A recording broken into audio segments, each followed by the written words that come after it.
My name is Jan Welch, and welcome to episode 12 of the Then and Now Blading podcast featuring Matthias Knoll. Matthias is the man behind both Powerslide and Disroyal distributions. In this interview, we talk about those brands in detail, we talk about his history within speed skating, and how he actually got into selling skating products out of his trunk, which transitioned into Powerslide and then USD. So we cover all that history. We talk about a lot in this interview. It's really interesting. I think you should enjoy it. If you do, make sure and hit the like button. Subscribe to this channel if you haven't already, and hit the bell icon to be notified of all new uploads. And leave any comments below and share this episode with your friends. All that really helps me out to get this video seen by people out there. And if you want to follow me on social media, I have links to my Facebook, Instagram, and Twitter in the description below. And you can also support this channel if you enjoy all these episodes and different shows I do through Patreon.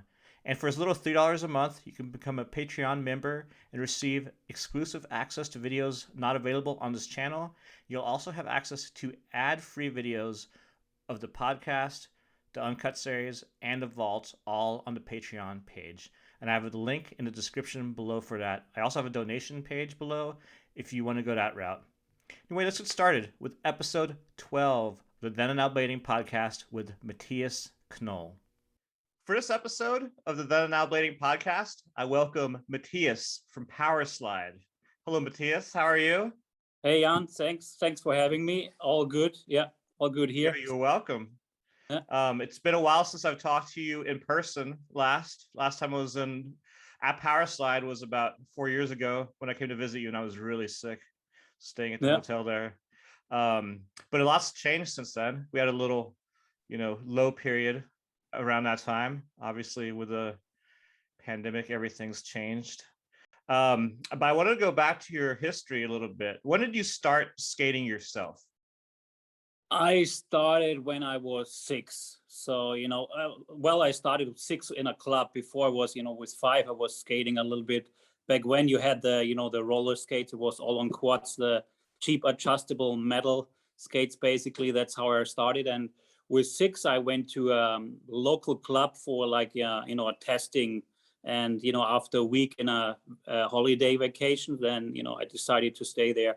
So since 6, I'm skating basically first on quads, and then in the 90, I think 90, I changed to inline skates. And how did you decide to start skating at 6? Was it your parents who put you into it, or did you do it on your own? No, it was actually the coach was a school friend of my father, and my father was, always into sports, and, so I tried every sports a little bit, from tennis to skiing to cross country skiing to running to badminton, whatever. So I did like everything. And this is, I played handball and soccer, all the boys. So, but skating was just something, which, fitted me most and I liked most. So it's like, I got stuck there. And it was in the beginning, I was not the tallest guy. So I was a little tiny guy, and it was the first years I was always losing against the bigger guys, so it was kind of frustrating, but then it got better and better and catching up. What was when you switched to inline, was there a lot of people doing inline at that point, or were you one of the first people in Germany to transition to inline speed skating? Yeah, actually I was pretty much the first. Here in our club we had one guy who was also like on inline skates. He was a short tracker. But I actually was the first guy in Germany to win a race on inline skates. So that, when it came out, it was like, no, a lot of the roller skaters actually were against the inline skates. So it was like, no, they are not faster and they are not so good. And so I was doing also some ice skating in the winter, some ice speed skating. So I was kind of used to a little bit this style of skating. So I tried quite first, and I kind of liked it. It's a little bit different with quads. I would say quads, when you go on a corner and you have no grip, then you're sliding a little bit more. It's more a little spectacular, I would say. With inline skate, actually, the corners is where you went fast. I would say on the straights, inline skates are not fast as in quads if you have, good wheels. But in the corners there, where you make up with the inline skates, you can go around like rails. So the corners where you really make it up. So, and the first race actually one was like a up and downhill race. So with a lot of corners, and so there was quite good with the inline skates, and I won on this, and then everybody wanted to have skates, and changed on it. And as I was selling the stuff out of the car, it was quite a good time then coming for me. Was inline skating the reason quads kind of disappeared for a long time? Yes and no. For racing, yeah, inline skating replaced it. There were years where we had at the World Championships where we had World Championships where races for roller skates and inline skate in one competition. So you did it the same day, you did inline and quad races. And then everybody found out inline is more faster and more interesting, so it got changed. And so I think for speed skating, yes, inline killed the roller skating and the quad skating. On the lifestyle, I think it went down before inline came out, because the roller disco scene in the 80s, it went down, and then it was there, but it was not there as before. So what was your first pair of inline skates? Do you remember? Yeah, it was actually a speed skate from Raps. It was a Dutch brand and a very low cut and not so supportive, so it was quite hard for me. So I remember, and it was quite hurting too. And but I did in the very beginning, I did some tests for Consumer Reports in Germany. And so I was testing at this time, there was like the first skates, and the best skates in the test were the Rollerblade Lightning and the Roaches LAX back then. So like a hard skate boot. And actually then I kept the Roaches LAX boot like a hard boot and put a little bit some grind plates on it and a little sink, so I can start to doing little aggressive skating too with the guys here. And what year was that you tried aggressive skating? That was basically 94. Yeah, 94 when we started. We had a lot of the young kids in our in our parking lot, and a lot of the kids were skating. And as I was okay on skates, I was doing okay, so I can do like a 50-50 grind. And I remember I was so it was okay. I did like 180s, 360s a little bit, and then when I came, I was traveling to China, and 10 days later, I came back, and all the kids were doing like top sides and soul grinds and all these other things. And I said, okay, that's a time for me to back out then. So these guys really improved fast, and I got stuck in my 50-50 grinds and stuff like this. That's awesome. Yeah. Hey, at least you tried. When's the last time you put on a pair of aggressive skates? You ever try them on? Yeah, I've tried them on. Yeah, I'm trying them on, but I skate around with them, but I'm not really grinding them too much, to be honest. I'm right now. Oh, sorry, go ahead. No, right now it's more, I'm still doing speed skating a little bit, like 1-2 times a week. And we play hockey, like we try to play hockey once a week. So, yeah. That's very cool. Do you used to race against Dante Muse? Yep, Dante. Used to race against Dante, and if you ask me one of the best skaters in the world, Dante is probably this guy where you say, yep, this is one of the most talented and best skaters in the world. He was just a natural skater. His brother Tony was really good too, but he was more like the hard training guy. And Dante was just sitting around and laying in the sun, and then come back and win worlds and gold medals everywhere. And he was, I saw some moves from him, which when you not see it live, you wouldn't believe it. Crashing in a border at full sprint at 500 meters, turning 360, and still winning the race. So stuff like this, when you didn't see, it's like, no, that's not possible. So yeah, he is like definitely amazing skater. He's also, as far as I can tell, one of the first speed skaters to actually start aggressive skating later on in life, and then getting really good at it. Yeah. Did you ever follow his aggressive skating? I followed a little bit, and every year we ride a little bit with Dante. He asked for some stuff, and he's looking for some stuff. So yeah, I'm always a little bit in contact with him. And yeah, he's like, because he was so natural and so good, when he switched to aggressive, he was like, okay, he can do it really well. So yeah, no, these the whole family, like they are blessed skaters. Yeah, and the whole family owns a bunch of skating rinks in Des Moines, Iowa. And Dante has a little skate park at his rink, which is pretty cool. I went there a few years ago and hung out with him and the local guys. You had mentioned that you were selling products out of your car. When did you start doing that, and what were you selling at first? Well, it happened when I was 18. I was about to finish school, and my father was sick, and he died from cancer when I was just 18. So then my mother was saying, well, there's less money, and I cannot finance you every weekend going to the races. So then I started to do some jobs, carrying out flowers and working here and there. And then finally I said, well, it's not really working with training, school and everything. So I decided to basically get a job where I can combine sports and selling and making some money. So I decided actually, when I was 18 to start something, buying, wheels and bearings and boots from other brands, and then sell it at the races directly where I was going anyway. So that was for the first time. And I was from racing, I got some contacts, and I got some hyper wheels from USA for racing, and I got some bond skates from Australia. A roller house was quite big there, and some French brands. So I was basically going every weekend to the races, selling there, and then racing also there. So that's how I made the money and how I started the whole thing. And then how did you get into starting to sell aggressive inline products? Well, this was when I basically in 94, it was like the decision for me. I got a offer, to work for Hyper in Europe. So, and I was thinking, yeah, work for Hyper, but there was also, we can see that, inline skating is growing in Europe. So at this time there was a decision, okay, let's do something of my own, or, work for somebody as, marketing and sales.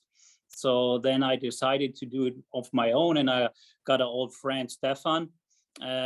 He was working for a computer company. He was more the financial guy and, like the organization guy, and asked him if he would be down to do something.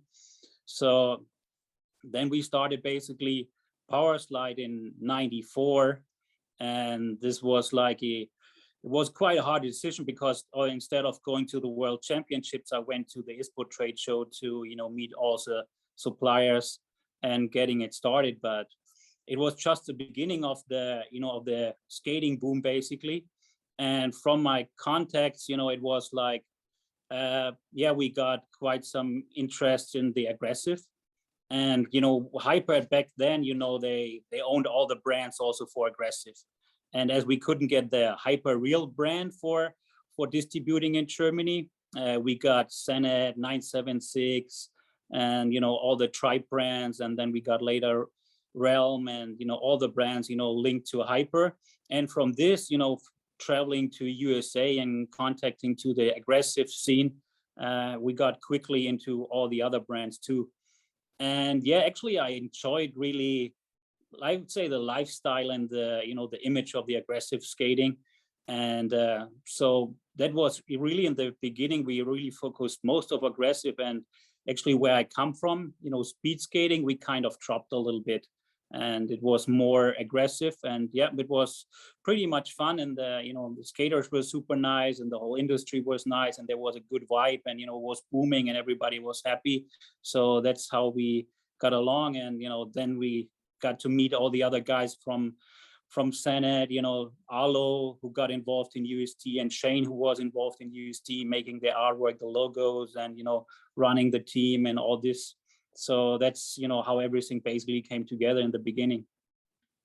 So when you first started your own brand, you started Powerslide first to distribute those brands, and then you started Upside Down next? We started to be, Powerslide was just a distribution company in the beginning. So in 94, 95, 96, we just distributed brands mainly from the US. So I guess we had about 50 brands. We do, from Scribe, from, all the little aggressive brands, but also like, bearings and stuff like this. So we were basically only a distributor. We started in 96. We started making our own protective under Powerslide. So this was our own first thing. And then, in 97, already the market went quite down, for aggressive and everything. So it was, like I said, the first big drop.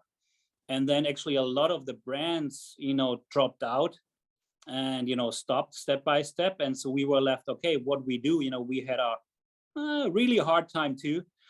Sales were dropping hard, and the warehouse was full of stuff nobody wanted anymore.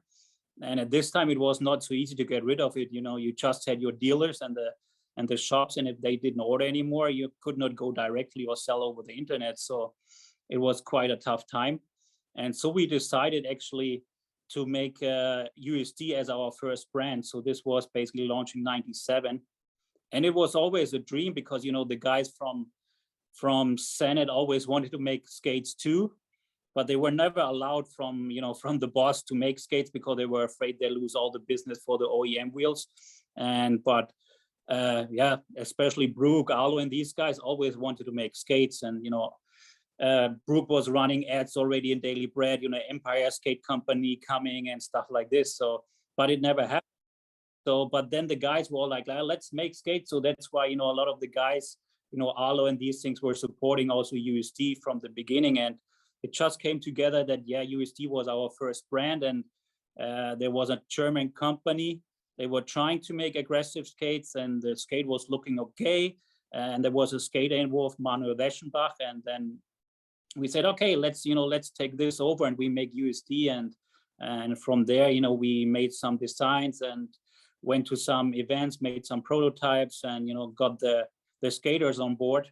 And came out first with a skate called Democles, which was basically an open mold, which is a Razor Cult with just a different cuff and a different sole plate. And that was the very first. And then from this we started to develop the new skate, which was then the throne skate. The throne skate that you developed back then, that was based off like a Medler boot? Yeah, that was basically, Manuel Weschenbach, a skater who was doing it for a German company.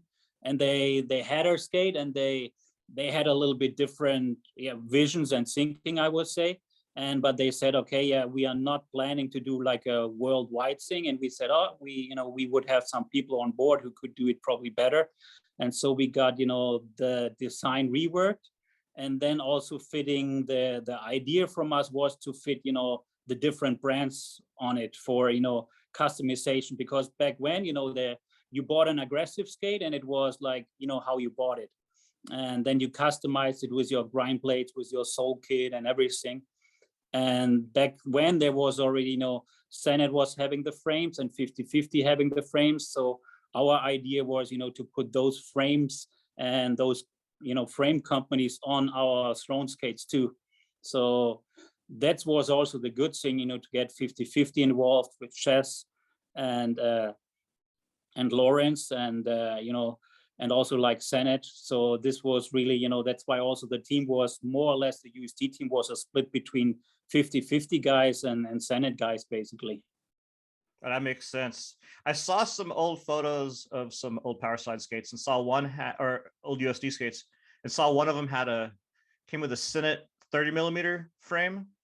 That kind of short-lasted frame technology they did. What was your opinion on that skate, and why did it, or that frame, and why did it fail? Well, that was a time the market went already down, I would say. And they actually was asking a little bit for help if we can do, a one model with a 30mm frame and a little bit wider to push the whole thing. I think it's always very, very hard if you come out with a new technology and the world is not used to it. And it was, I think from the feedback I remember, the wheels were more stable and it was nice, but they were, more stable, but at the same time also harder to handle and to carve and to maneuver. So I think, and a little bit more heavy. And so it's like, and then you need a special frame for it, which only Senate made. And so it's always, having one thing special. We know it's not easy, and we had our failures too. Right. Okay, back to USD. The name originally was Upside Down, and then you changed it to USD. How long did it last as Upside Down, and why did you end up rebranding it? It was Upside Down. We named it Upside Down because we wanted to turn the industry a little bit upside down by, getting different brands together. And so when we made our first, booth at the ISPO, we put like the whole booth upside down. So when you went into the room, everything was upside down. So, it was like a room with a table and like, everything inside. So that was, a little bit the marketing. So we turn everything upside down. And then we were talking, mainly it was, Shane, I would say, who was saying, upside down doesn't sound as good, but, upside down is USD, super nice. And, let's make it USD, which is shorter anyway. And then, we can call it universal skate design, because the idea, to fitting more brands and more frames on it is just universal. So let's call it universal skate design. So it was basically Shane driving it. And then he was also doing the logos for it. And I remember him and Ala was battling the logos out, and, everybody reworked the logo from the other a little bit until they were good. And this was it's still one of my favorite logos, like the old Phoenix logos, welcome to the Terra Dome and stuff like. So yeah, they put really a lot of details on it. And yeah, so basically it was like Shane and the guys, saying, well, we could do better than upside down. I definitely like USD is nice and short. Yeah. And like you said, universal skate design definitely encompasses everything you guys have done. What was the first, or what was the second brand you had after USD? I think the second brand we actually did was Kaiser. So Kaiser was the next brand, and it happened a little bit because in 98, I think it was 98, Salomon called us and say, hey, we have here a new idea for a new frame system called UFS. So, and they wanted to have brands join in from the beginning. So Salomon had the patent for it, for the UFS frames, but they asked us as USD, and 50/50 was also part of the first team, like, to have the UFS frames. So they asked us to join in and to push the whole concept. So they were the first basically to come with it, patent it and design it. And then, we were allowed to use it as an open patent for all the brands, which are basically, take care of the industry. So they, Salomon didn't allow it to any Chinese brands who were copying skates. So they only allowed it to really brands which were inside in the industry and supporting skating and, having teams and, running the industry basically. So that's why. Oh, I'm sorry, go ahead. No, that's why, when they came together, so that's why we designed Kaiser as a next thing, as a UFS frame too. And the first was normal frames, but then the UFS frames right after. So that was a Kaiser Stream frame, and this was our second brand basically. So Kaiser's been around now for over 20 years. Kaiser's, quite a long going brand all the way. So, we went through many different frames, I would say. The first one was very similar like the Senate frame. So like still with an adapter plate. And then the first one, the UFS one, the first UFS aftermarket frame was a Stream one with the big Kaiser on the side. So that was really the first UFS aftermarket frame.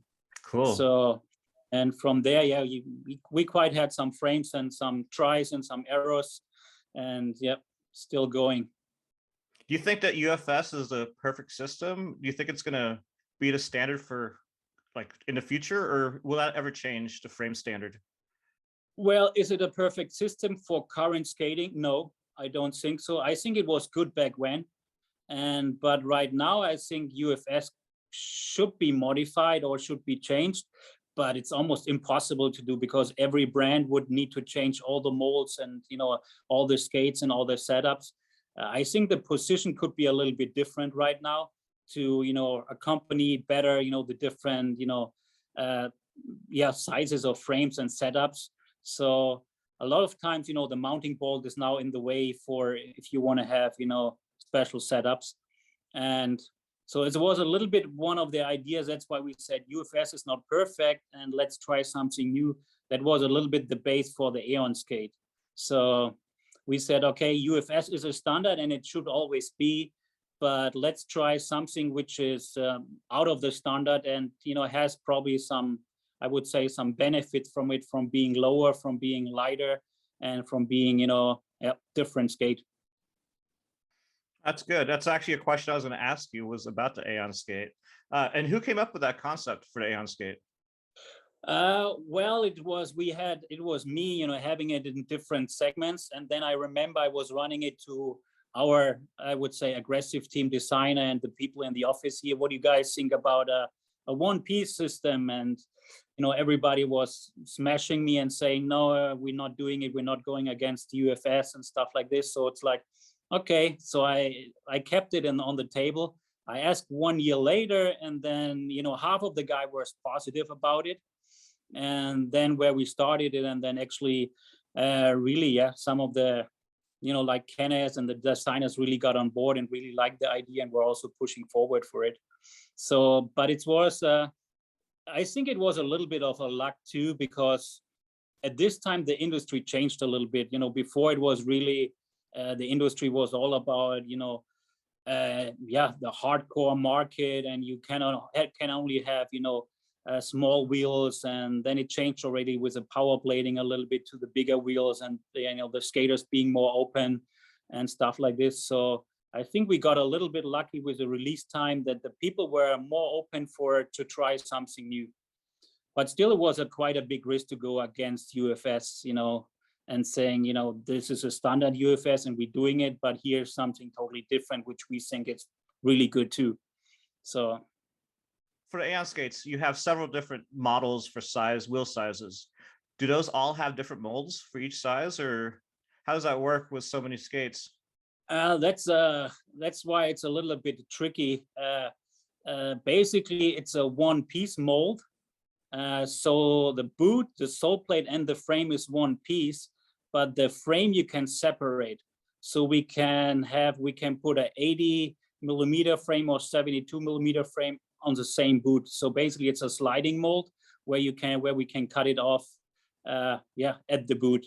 So that saves in the cost, huh? It's a little bit saving the cost, and it was.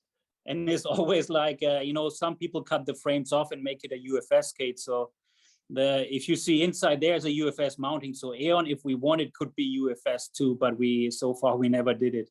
So what's the most popular boot you've manufactured over the years for aggressive inline? I would say, over the years, I would for sure say that was, the classic Throne, and then the Iqon right now. So since years, it's the Iqon has been really growing, and I think it got a good fan base, and we still can do some improvements. The big problem with the Iqon, with the mold being so big, we cannot use all the materials for the injection we want, because otherwise we not getting out the mold anymore, the plastic anymore over the mold, because it's getting too stiff and too stable. So we cannot go as hard and as we want with the Iqons. So this is always some things we're trying to work out, and some tricks to make it harder, faster, and even longer lasting. Now it is also Disroyal distribution, doing Iqon and Mesmer and Gawds. How did Disroyal come about? And why is there a separation from Powerslide with that?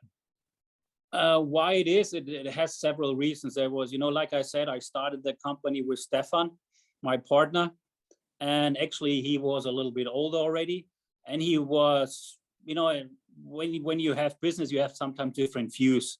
So he didn't really want to go too much in the direction of, let's say, B2C sales also, and also not too much into the aggressive, because it was not so big over the years. So, but it's always a discussion how many skaters you support, how many skaters you sponsor, and if it's needed or not. So that was always a little bit the discussion we had. So we always talked that he wanted to be out a little bit earlier, and I said, okay, if you're not want to be out, I want to do something on the side. So that's why, basically I was thinking about Disroyal, doing it on the side as my own project. So I started a little bit thinking about it, and then, brands like Gawds with Frankie, they got a little bit lost at Powerslide too, because, we have so many different segments and different brands. So it's, if you have a little brand like Gawds on it, it's just get lost. And so, but I always enjoyed working with Frankie for the project and stuff like this. So I said it would be good to maybe move, Gawds to a new project, and then Iqon came as an idea to make like a new brand, and Montre was down for it. And so when you meet the guys, you always talk a little bit what you can do and what you can do in the future, and trying a little bit, to teach them and bring them more in the industry. And then basically, when I had the idea for Disroyal for some months already, and it was then also, Billy contacted me about, the UFS rounds, the classics rounds. And it was like, okay, sounds like a good idea, but, I have this idea going, you want to join in. So it basically was like a start, and everything came together from nowhere. So it was never planned like, like a master plan behind, let's do, Gawds, Mesmer, and, like Iqon. It's like something which just came together. And I wanted to do it like as a company, like going direct, selling direct, but also selling to the best shops in the world only. So only to the core shops and, who really support skating. And so, and also wanted to do a project, I'm not getting younger, but there's a lot of, younger people out there, good skaters who, who like to be in the industry. You want to give more skaters a place in the industry. And so I said, yeah, let's do something together with all these skaters, try to teach them a little bit. And then, in some years I can hand over the torch to these guys and then can continue when I'm basically maybe in my wheelchair or whatever. So that was a little bit idea. And then actually at the same time, like you said, COVID was really good for the company. And then, I found an agreement with Stefan, my partner. So basically last year, around this time, I bought him out from Powerslide. So yeah, that's, then was everything coming together. So there was Disroyal and there, I was in Powerslide alone. So it was easier to do projects and make decisions and, make faster decisions. If you're two guys and one guy says yes and one guy says no, then, basically you're not doing it. So you're not moving forward. So yeah, so it has all pros and cons.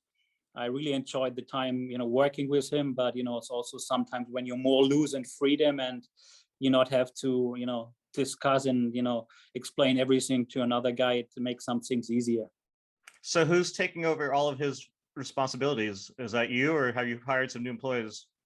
I took quite some of the job over, and I hired some new people for sure, to help me too. So we hired quite some skaters too, I would say. So, as you can see with Disroyal, so it's basically really skater driven from all the designers and the people and everything, and also the office people and sales people.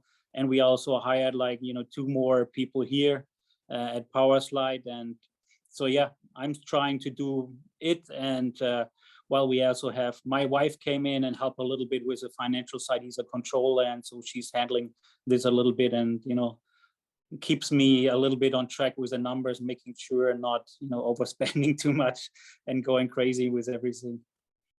These new projects are really exciting. I really love Mesmer, what Billy's doing with that marketing. And then Iqon is really cool because it's such a big brand. You guys are going to make a lot of products from every wheel, frames, and the skates. Now, you guys haven't released a lot of the skates yet for Iqon. What's the production looking like? What's the holdback? The holdback, the whole COVID thing, and it's also was like I would say everything was delayed from from sampling, from the changes, and then we made more changes that we wanted, and we wanted to make sure we come out with really when everything is ready. So all the changes, the new samples, and then the production, everything really got delayed. And now the good news is we have like the aggressive models, the HE10 carbon and the HE20, and actually the TR10, the Trinity carbon boot with a carbon cuff is also ready. So they are shipping basically right now from China. So they're arriving in, logistic is not easy, but hopefully in 6 weeks around, they will be ready to ship and, around the world. Awesome. I look forward to seeing those in person. And then with Mesmer and Gawds, so Mesmer is an agreement with Billy, and he's handling the distribution in the US, and you're distributing it worldwide then outside of the US? Is he doing some other areas too? Well, we said America is him, so North and South America basically, and okay. We do the rest of the world. So right now it's crossing over. We already had some orders because he was out, from USA, and then, so it's still crossing a little bit over, but we try to keep it clean. And yeah, so he's handling all America, and we handle the rest of the world. So yeah, it's a pretty good agreement. I really like that he's not just running the brand as marketing and the brain and the team and everything. And I have to admit, like Mark Moreno is also doing a big part, design and team and everything. But also I really like that Billy wants to get into the whole distribution and the whole sales, and says he wants to create a home for more skaters there too. He told me he went to a skateboard company in North California, and at the skate company there was 40 old guys skateboarders working. They were like 40, 50, 60 years, but was working there, and he was really impressed. And he said, wow, this is something I want to do, and I want to start small, but then I want to add more and more people to to my roster and to my team, and having people around him who skate and love to skate, and also skaters, to give skaters also a little bit of future outside just pro being skaters, but also having and finding jobs in the industry. Billy is definitely doing a good job with that. His heart's in the right place, and I know he wants to help as many people as he can. With Gawds, with Gawds, Frankie is the owner now, or how does that work? People always ask me, is Gawds owned 100% by Frankie, or is there still some involvement with you, or what's the story with Gawds? I guess you can say it's us. That's you guys. Okay. It's Frankie and us. It's like, to be honest, Frankie is a guy, let's do it. I think there's no contract with Frankie. There's nothing. And he's one of the amazing guy.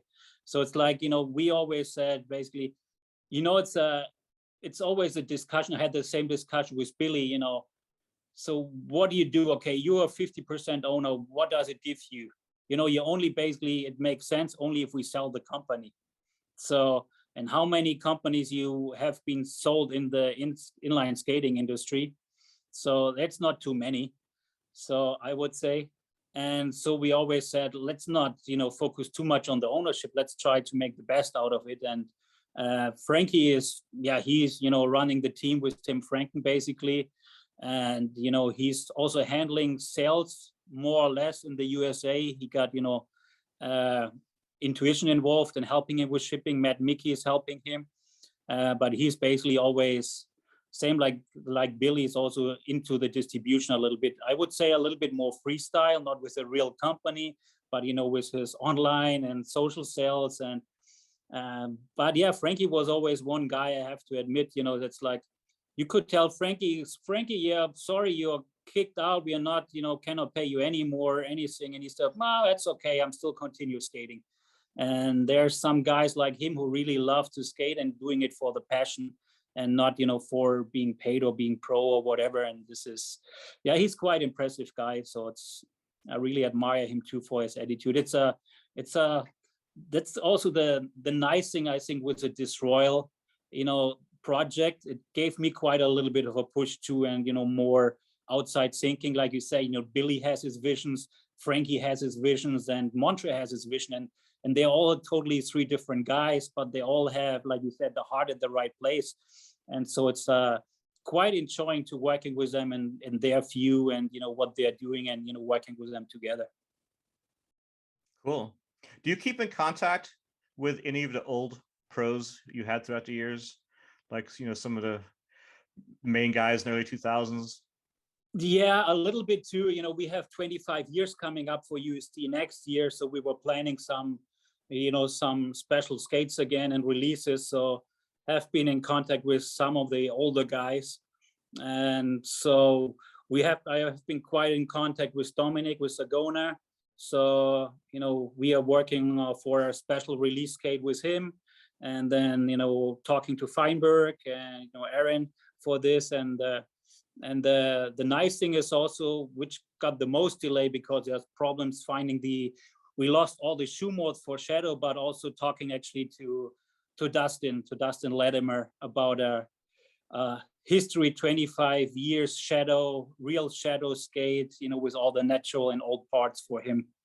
So yeah, that's quite nice actually. And talking to Richard is back, and I'm quite in contact with Richard, Demetrius, and Kevin Gilling. I always was in contact because he was always working for Bravo, so we're meeting at the trade shows and always a little bit. And so yeah, we planned some things for 25 years. We I don't know, 20 years ago we had like a catalog, like playing cards with all the team. So we're planning this again for next year, and so have all the old skaters on it. So that's why we're quite a little bit in contact with all the old guys, and trying to get them moving. And that sounds really exciting. It's really exciting, and it's really good. And it's, for some guys, it's like a lot of things. When you talk about or think about Dustin, he's for me, he's one of the best skaters ever. And it's really sad that he kind of left the industry and not really involved in it. And so yeah, so it's good talking to those guys and maybe give a little bit back. Cool. Yeah, that's gonna be awesome. I look forward to seeing what happens with that. What's with them skates kind of changed how royalties are being done in the industry when they started upping their royalties pretty big with their skates. And I know that's kind of gone with Powerslide a little bit, and Gawds and Mesmer are all going to have larger royalties than in the past. What are you guys doing with royalties now with Powerslide? How has it changed for you guys? Well, the change, back in the day, it was like you were selling only to shops, and when the market is down, everybody's looking for pricing, and the skates should not be expensive. And so when you're adding up royalty, for sure in the end, the shops have to pay it, so you can pay it to the skaters, so you're adding up the price on top. So yeah, right now we are basically adjusting, and we have a program where depending where we sell, that they're getting between $10 and $30 per skate basically sold. And yeah, that's basically also for Mesmer, it's like 30 for the Chombolino skate and stuff like this. So we're trying to match it. And the thing we do are things a little bit different. We try to still give them a monthly salary to our skaters. So it's because you cannot give every skater every year a pro skate. And so if you're having one guy a pro skate every 2 years, and then they're getting a nice royalty, but they still have to make a living over the next few years, then it's kind of hard. And a lot of our riders, actually, they still living for skating, even they are not super highly paid. But a lot of the skaters just live and breathe skating and do this as their profession, and do skate and enjoy it, and create content and create videos and pictures and everything. So we try to mix and match it, and have them okay salary a little bit, and then having now a higher royalty rate too. So it's good. I think it's good that John did it, and it put some pressure on the other brands too. And I think it's good, and if the customers are accepting it, and right now for sure with COVID, people were accepting a higher price than before. If you imagine before, like 3 years ago, selling a aggressive skate for $500, it was like, oh, holy moly, that's super expensive, and it must be a complete carbon fiber skate or whatever. So, and now you get away with 500 for for a plastic skate, basically, with a solid, good liner and good parts. So that's also, I think, because yeah, the consumer is now accepting a higher price, and also be willing to support the skaters more than ever. Well, there wasn't much of a change in the price of a lot of skates over the past 20 years anyway, right? I mean, it was pretty consistent, the pricing. Yeah, it's like when the market is down, for sure you try to keep the prices down, and you're always negotiating with the supplier to have better prices and better stuff. And I think right now, the prices worldwide are just exploding for many reasons, for logistics, for all the raw materials, for labor materials. And so it's quite a difficult time right now with, having prices under control and also logistics under control. So, but yeah, that's right now the consumer is, really supportive of this and supporting it. And I hope it will continue like this. I think the super glory days of COVID will be over this year. So this year will be a little bit slower and tougher one.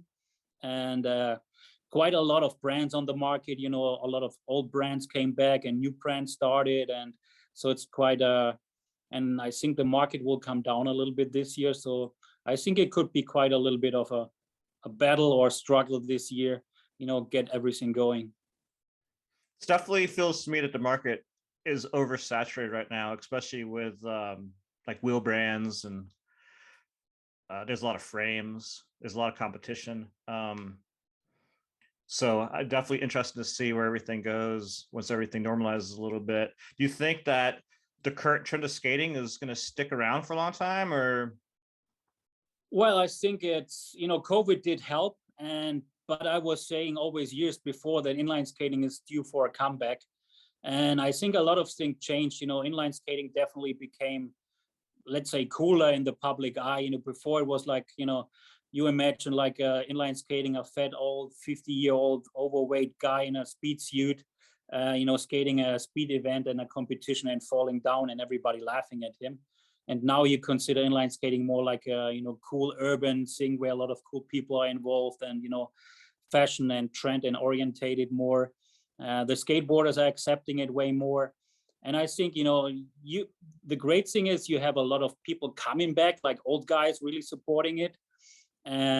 But also you have all the other companies who stayed in it, and all the people who stayed in it really involved. And, you know, guys like you know, you never went away basically, and always supported skating with your media, or Billy with his, you know, podcasts and stuff like this. And I think this is a great thing. And on top, we have the other people coming back, and so many new things also. You know, the parks are being built everywhere. You have the pump tracks everywhere, nice bike passes for fitness and, you know, speed skating. And so I think, yeah, after the boom, there will be some people left over who will continue it. Some people just will put it back in the garage and, you know, not look at it for many years again, and then bring it back after 10 years maybe again. But for sure there will be some people left, and I guess now it's part of the industry to, you know, keep it going and, you know, try to make cool things, try to, you know, build the brands and build the industry. And like you guys do, you know, have media so people can look at it, and really pushing and continue what people did, and, you know, maybe improving it. You know, so many news channels and YouTube channels and events going really well, like Julio with, you know, Blading Cup, and doing it summer and Winter Clash or Summer Clash when it's coming back, and, you know, stuff like this. So I think it will be really important to have some nice important events, the brands getting involved, you know, having their teams, and, you know, making some trips again. And yeah, so everything needs to come together to make it, you know, a longer lasting, you know, vibe.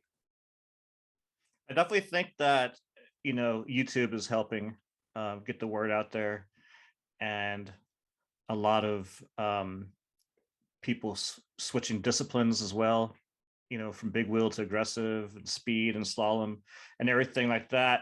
I did notice when I first got my first tri-skate setup from you, which was the Powerslide Imperial Mega Cruiser Pros. I would skate those around, and people would ask me what they were, because they didn't even think they were inline skates, because it looked totally different. They're like, "Oh, those are cool. What are they?" I'm like, "They're inline skates," like, or Rollerways or whatever. And they're like, "No way." So Yeah. I think that whole thing was beneficial too, as far as the big wheel side of things. It was like a completely different looking skate. Yeah, no, I agree. That was a little bit the intention. What we did, that we wanted to make it a little bit different look. And I agree, when I looked at the first 125, you know, Imperial skate or whatever setup, it looked like a different, it didn't look like an inline skate. It looked better in proportion, and it looked really nice. And, you know, when we did the tri-skate thing, it was, you know, the first thing, we had a fitness skate with it, and a lot of the younger guys who tried the fitness skate really enjoyed the fitness skate and say, "Oh, that's really cool, you know, 3 wheels and you're more agile and everything." And we thought, "Oh, how can we do it?" You know, at this time we were not really a strong fitness brand, I would say, with Powerslide. So we said, "Oh, we have to go back and try to prove it that, you know, 3 wheels are pretty good for, you know, for racing, where we're good at." And so we tried, you know, and started the 125 in racing. And then luckily, you know, we have, like in aggressive, we have really, really good team riders in speed skating. And with Bart and Felix, we had like the top guys, and they were testing it and enjoying it. And then yeah, people talked about it. It's not really faster. And then Berlin Marathon came, and Bart just crashed the record with 3 minutes something doing it alone. And it's like everybody said, okay, wait a little bit, it's faster. So, and it's more fun and stuff like this. And a lot of people came back, like you said, oh, thanks for making the 3-wheel skates. They are more fun. They're cool for cruising. That's the reason I came back to inline skating. I'm, unpacking my old skates, but putting the new frames under it. And thanks for making big wheel blading and stuff like this. So, yeah, I think that's the tri-skate helped a little bit to push in a different direction. But it's also good, like you said, at this time, the whole market and the people were much more open. It was not like the aggressive skaters would hate on the big wheels, or the hockey skaters would hate, or the urban skaters would help. Everybody would try it and say, okay, it's good for me, or I don't like so much. And there's people who liked it and people who went back to 80s. So, but it just gave skating a different niche and a different feeling of skating. So yeah, we're quite happy how tri-skating or inline skating with 3 wheels or big wheel blading came along. I definitely enjoy tri-skating. I've skated most of the different wheel sizes. I like 3x125 a lot, just for city streets that are rough and places like that. But I feel like that 3x125 is definitely for beginner people getting into inline skating, can potentially be a dangerous initial skate to get wheel size. What's your opinion on like beginners, their first skate being like a 3x125? For a beginner, it's hard, to be honest, because I think it's when they buy a 325, a 125, it's not the slowest setup. So I think for beginners, they're going too fast, and it's even you can can mount a brake on it. I think it's better for start up with a 3x110 or 3x100 only. And so yeah, for a beginner, I think it's quite hard. If you have a hard boot and good support, it's already a plus. But still with 125, you're quite a little bit higher off the ground. So you fall also harder. And depending on the frame length, if you have an urban frame, which is not so long, it's not so stable. The longer it gets with 125, for sure, it gets more stable. And then it's easier to balance well. But for the short frame, it's definitely harder to balance and to be able to skate securely without falling. Right. I enjoy the 3x100 the most, I think, at least for urban skating. It's very agile and super playful. With the, I want to go back to the aggressive skates for a couple questions, which was, you had mentioned previously that potentially there could be an aggressive skate with a Trinity frame making a sole plate mount for it. Is that something that's been tested, worked on at all? Is it something that might come out? A Trinity sole plate, a Trinity boot with sole frame. So it's like that's not right now. We have our next skate, and we had the next skate with a Kaiser Trimax skate. So we have a little bit of a mixture of an aggressive and urban frame with a little bit heel fin for sole grinds. But so far we haven't done, really a Trinity mount with a sole frame on it. So we are thinking about, some special skates, I would say, that, could incorporate different mounting systems. But it's quite some way out.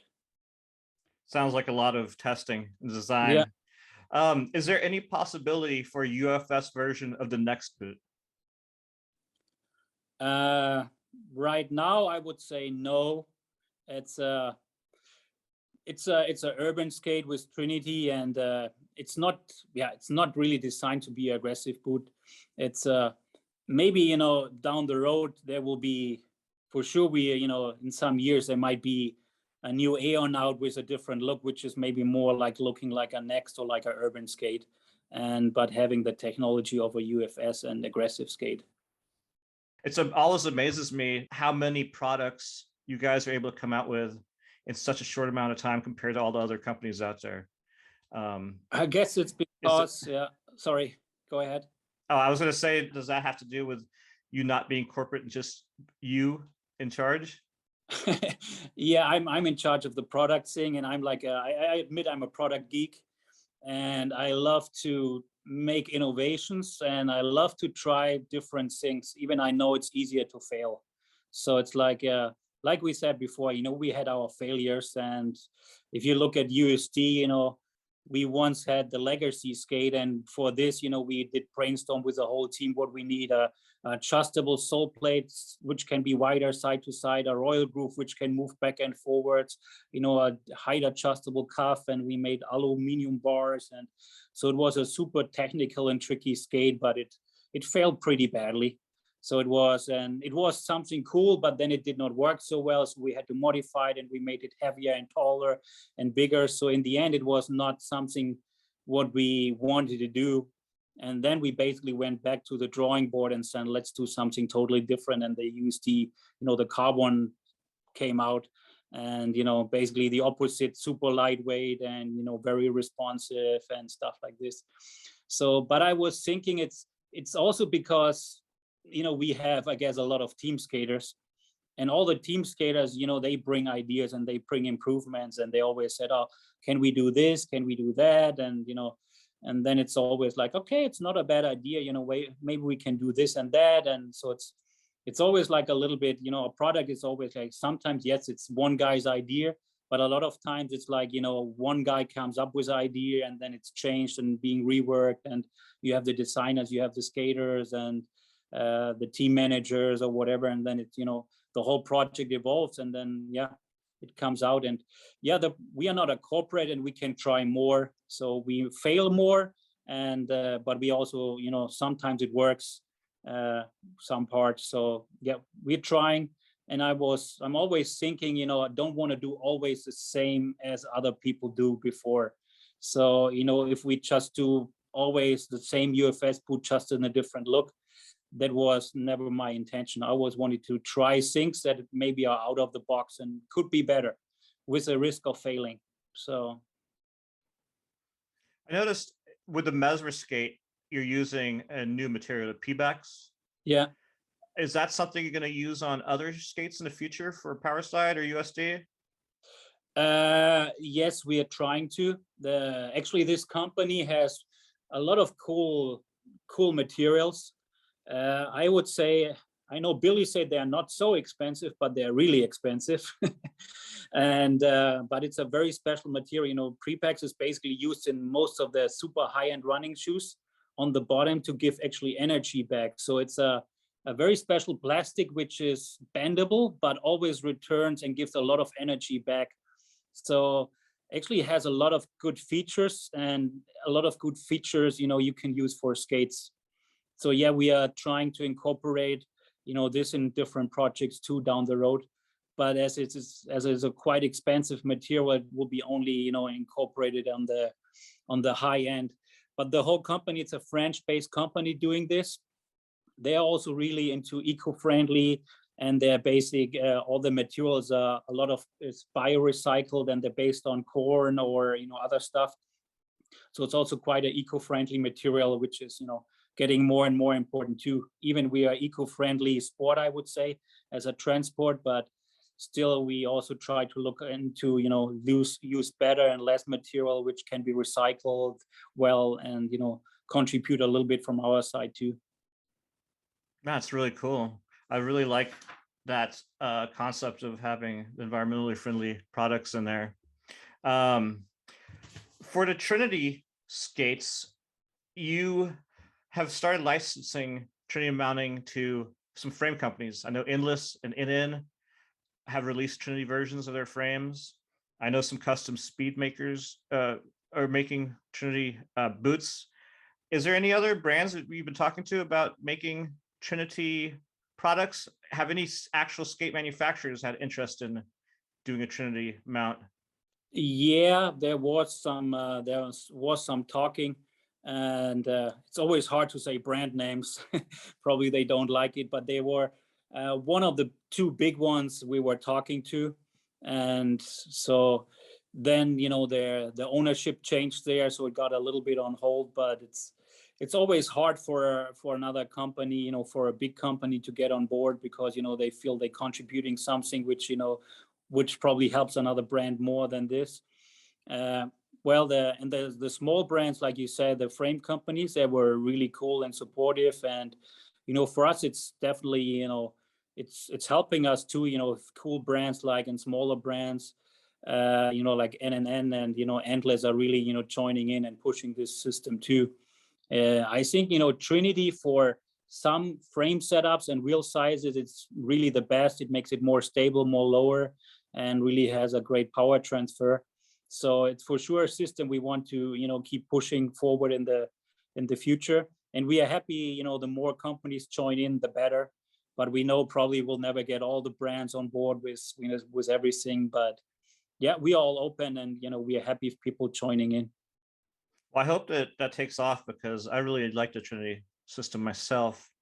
Will we ever see a 4x100 Trinity urban frame? Yep. Is that something that's in the works? Pretty soon. It's like the guys are actually testing on it. It's a new Powerslide frame. It's called Combat. It's a fully CNC frame with having a nice CNC cut 7000 aluminum. Has a triple void, not a double void, a triple void, to make it even stiffer. And it has a new rockering system for all the wheels. So something quite a little bit special. Nice. So that sounds really cool. Should come actually I think in March or so, or April will be released. So yeah, it's a quite, and there for this we have all the sizes and all the different sizes. I think we have 8 different setup for this. And do you plan on releasing any skates similar to the Arise RD skate in the future? Yes, there's quite some in the work too. And so we just got some samples the last days for a new boot, which is also like a carbon fiber, but with a cuff going in the Arise marathon direction again. That's just, it's basically where I come from, marathon racing, and I still do racing. And when you get older, I'm still on the low boots, but I also enjoy, the higher boots for marathon with more support. And so it's also something, I'm liking and enjoying. So that's definitely also one of our focus, to have a nice high-end, carbon fiber boot with, good functions and good features. Some of the new Iqon models also go in this direction a little bit, with we have a 165 and a Trinity mount, both with carbon fiber cuff and carbon fiber shells coming with different mounting systems and different frames and lacing systems. So yeah, that's also coming something there. If I were to get into speed skating, why would I pick Powerslide speed boots over some other brands out there? That's a good question. In speed skating, there are so many brands. And I think in speed skating, you should always pick the brand and the boot which fits the best. Every brand has a little bit different fitting, and there's different fitting boots. We have our high end with a Triple X, which is a narrow fitting boot and very tight on the Achilles and the ankle. For some of the top speed skaters, say it's not narrow enough. For others, it's way too narrow. So, and then we have some wider fitting skates too, more coming down in the entry level racing. So basically, the more entry level in racing, the wider the fit gets a little bit with us. But in speed skating, I think it's really important that the boots really fit well. Even you can heat mold most of the skates, but I think, speed skate, you should try and test and stand in it, and they fit well and have a little bit of pressure point, no problem, you heat mold them. But, some boots you go in and they don't just feel like, you can go from it. And I think speed skating is really important that they fit like a second skin. So I skate barefoot in speed skates, so you have more control and a better feeling. And so this is what a lot of people do. And that's why they are also super, super tight. It's hard for me to get in my boots. It's hard to get out of the boots because they are so tight and so molded. So, but yeah, for speed skating, if you should choose Powerslide, you choose it maybe because you like the brand, you like the fit, and you maybe do it because we're supporting speed skating with some skaters, have a team, and we try to, keep pushing the industry forward and, trying to innovate also there in this area. But otherwise, there are so many good brands out there and cool brands. So it's not always, about Powerslide. For sure, I would like, we have a monopoly in the world, but it's not. And it's good to have competitors because, like we talked before, it's like, skaters pushing us, but also competitive pushing us to, improve and get better and, making it better. And like this, the industry grows and keep healthy when everybody's pushing, each other forward. That's a great answer. Earlier you said you still do some speed skating. Do you still actually compete? And do you do any long distance skating or urban skating? Racing, not really. I do long distance skating, and I try to do every year. I try to do one race at least, so I have motivation to, get the chocolate belly off from Christmas. So normally I always try to do at least a Berlin Marathon.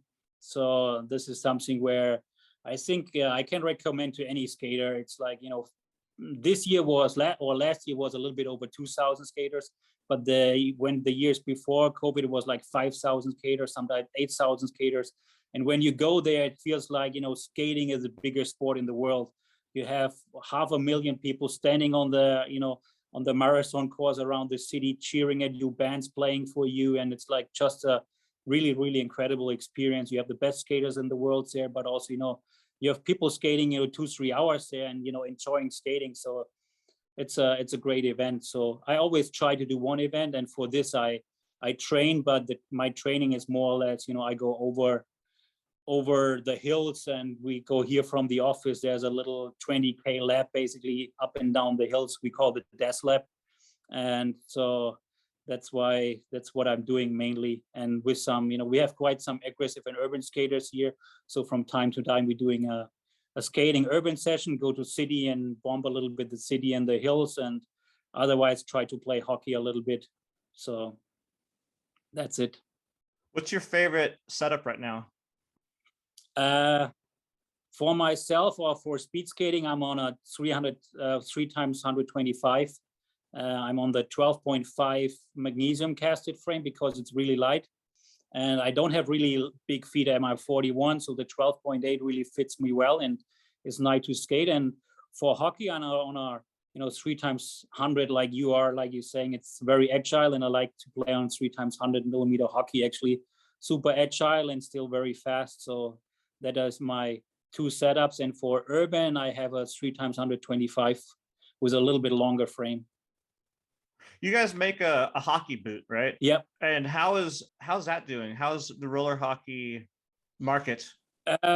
It's a little bit of a neglected thing from us, to be honest. It was also, we started it just before COVID with some, we started also with, with Trinity mount and with 3 big wheels, which was definitely something new in hockey.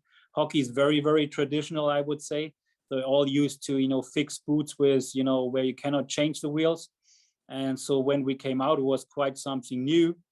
And there were some people really liking it, and also some top guys playing on it and still playing on it. But when COVID hit, basically, and hockey skates, how we do it is all hand lasted.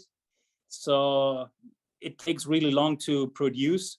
So all this hockey production actually was pushed back to, to be able to produce more of the, hard boots, of the fitness boots, and the other boots which are important for selling wise. So we pushed the hockey project and the skates a little bit back. So we are just getting now more and more stock, but we definitely weren't able to ship a lot of the hockey stuff in the last 2 years, to be honest. Well, we'll see if that has a resurgence. I live, where I live, hockey is really big, ice hockey. Yeah. But no one does roller hockey in the summer. I find it weird that it's like a seasonal sport almost, Yeah. Do you have any plans? I know a lot of your skates fit a little narrow. Are you going to have any wider skate options in the future? Yeah, actually we do. We plan a wider foot. I think, some of our skates are a little bit wider. Like if you talk about the Zoom or Sway, they are quite a wide fit compared to maybe like the Imperial, like you said, is probably a narrow fit. And then the next is like a medium fit, and the Zoom it's like a wider fit, but we plan to add like a wider fit to the collection too. So it's like a universal fit, which, fits to everybody and has like a single liner padding and stuff like this. So I guess it's a little bit back from our thinking is always we try to make the skates always the most best and performing skates, and we don't want to put too much padding and stuff, too much volume inside, and always try to keep it nice and snug around the foot. And I think I know some people, they have wider feet and it's hard, and for some skates it's harder to heat mold them. But a lot of skates now you can heat mold really well, and they will fit really well even to wider feet. But yeah, there are plans to make something wider. On your skates, what's the biggest size you make on most of them? Most of them go like to a 47, and some skates like the next we have a 48 and 49 boot too. What would that be in like US size? It's like or US it's like a 14. 14. Yeah. And what about your speed skates? Do you have any that big as well? Speed skates, actually we only have against 47, but we had back in the day, we had also 50, which is a 14, 15 in USA. So we do you could, have any I was gonna say, do you have any plans on going bigger on the speed skates again?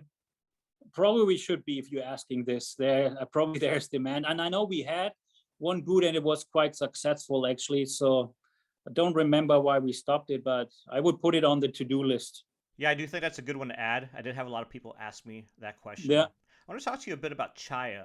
Why did you decide to start a roller skating brand? And how has quad skating changed since you started Chaya? Yeah, the whole history is, I was a quad skater, so there was always passion for quads. And over the years, we had quite some quad models in our line under Powerslide, under GFX.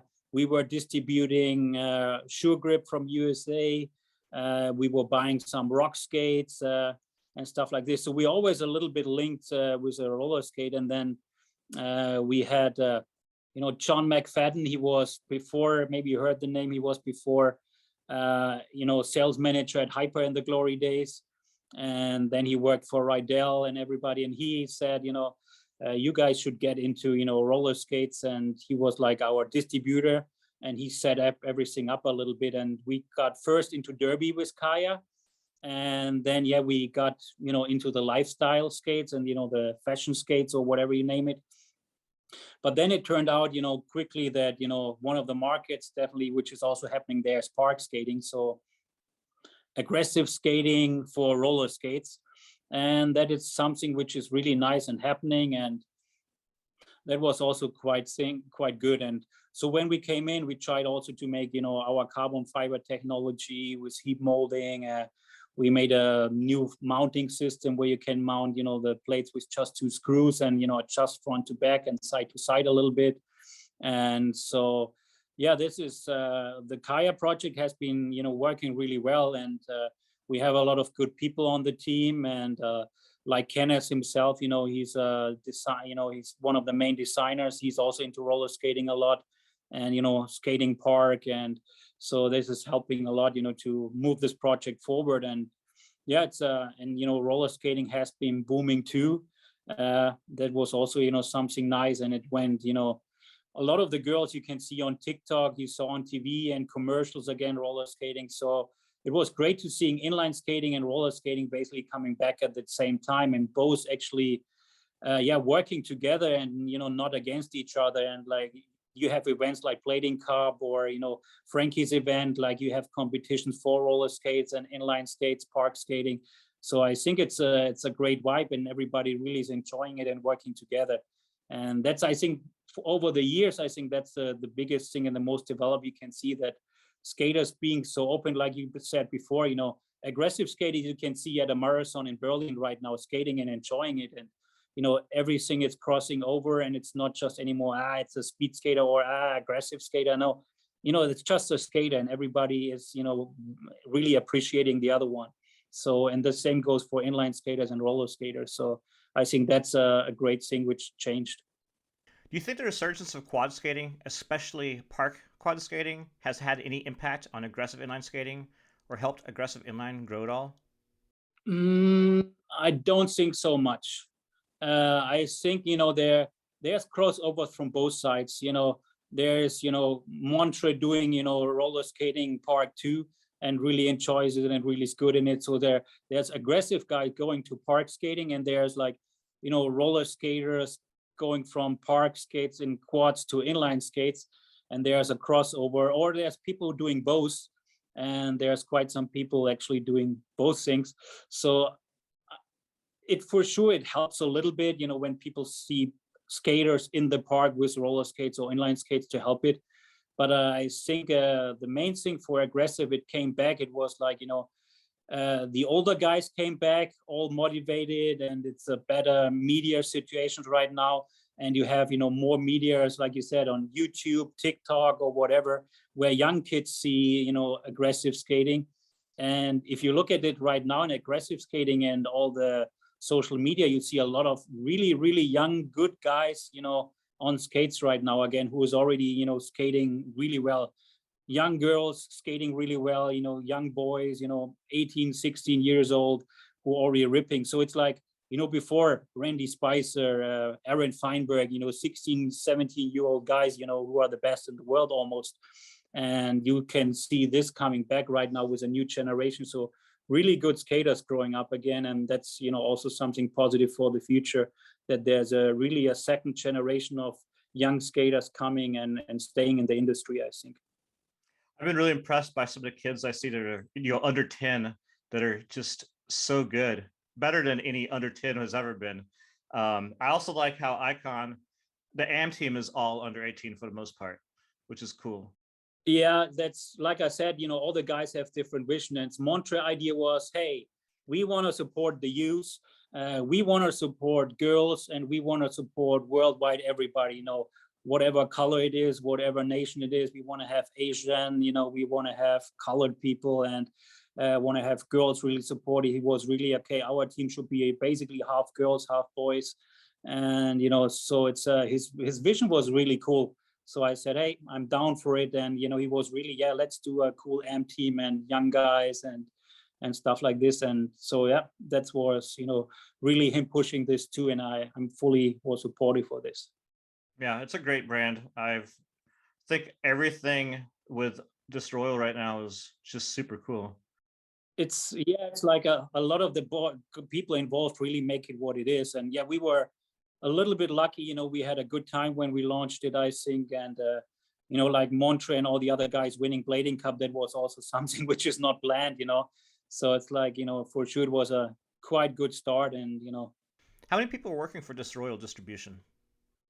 It's like, it's full employees. Basically, it's only 3 people. It's basically a warehouse guy, Solly, who's doing like sales and marketing. And then we have Mickey, basically, she's running like the buying and, also help with sales and, all the IT stuff. But then you have Pablo, who's doing basically one of the designers doing all the IT and the web design. You have Kali from Barcelona doing all the graphic designs. We have Umberto, a skater from Italy, doing all the 3D designs and everything. And so we have Timo right now, who is a former speed skater doing social media. So there's a lot of freelance people who are not like always in the office involved and handling all the different stuff. So it's like a group of people and skaters, more or less, running and pushing it together. That's really cool. And then how many people are working for Powerslide right now? I have to think, but I think we're a little bit over 30 people. So actually, even in the pandemic where there was a lot, we didn't really have and hire too many people. So it was, we could handle it basically almost the same way before, like we did, because sometimes, it was just hard also getting the goods. And, we could have sold 2-3 times more for sure. But, when you don't have the goods, then, it's not so easy. But yeah, we are about 30 people and a little bit over 30 here at the office. And how many of those people skate? I would say there are 20 about them who skate. So that's really a good number. That's a good number, and I changed this a little bit when Stefan left. I changed, I think, the percentage of skaters at Powerslide went higher a little bit. You restructured a little bit, or? Yes, I restructured a little bit, and you know, over the years, we hired a lot of people, sometimes really, really well-educated people, you know, higher ranked in sales or whatever. And then after some time, you find out the people are not, they're good, but they are not functioning so well because they are not really have passion for the products and for the market, and they really have a problem getting into all the products. You know, at Powerslide you have so many different products, and it's not, you know, when you're new to it and you're not a skater, then it's like, holy moly, what is this? It's like way too many things, and you know, all these wheels, all these frames, all these skates and stuff like this. So even they are really good educated people, and but we saw a lot of people fail. While you have skaters coming here, they have passion for skating, they have passion for the brand, they love what they do. So they bring the passion in, and maybe they are not always, you know, they don't know everything, but they also have the passion to learn and educate themselves and really step up over the years. So, you know, there is definitely, that's why I prefer, to be honest, to have some, you know, skaters around and passion over education, I would say. You have had some interns there, right, throughout the years, skaters who have doing internships working for Powerslide?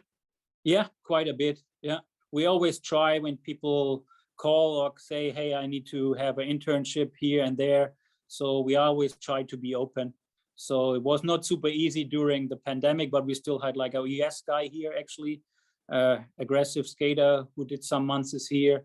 And yeah, we always trying to do it. And right now we working with a Dutch guy skater on a project for his university and stuff like this. We had a French guy here doing some research, and we were actually looking in doing a race club frame again with him and testing and stuff like this. So it's nice because, you know, those people bringing in some new ideas, some new project, and, you know, trying to learn from them too, for sure.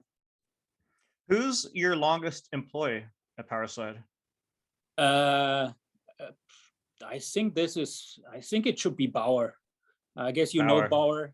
Yeah, I've known Bauer for a long time. Yeah, he was, when we started, actually, he was one of the guys skating outside at Powerslide at our rails. And he was 14 at this time. And we hired him when he was 15. And yeah, he did all the education he never left. We never got rid of him.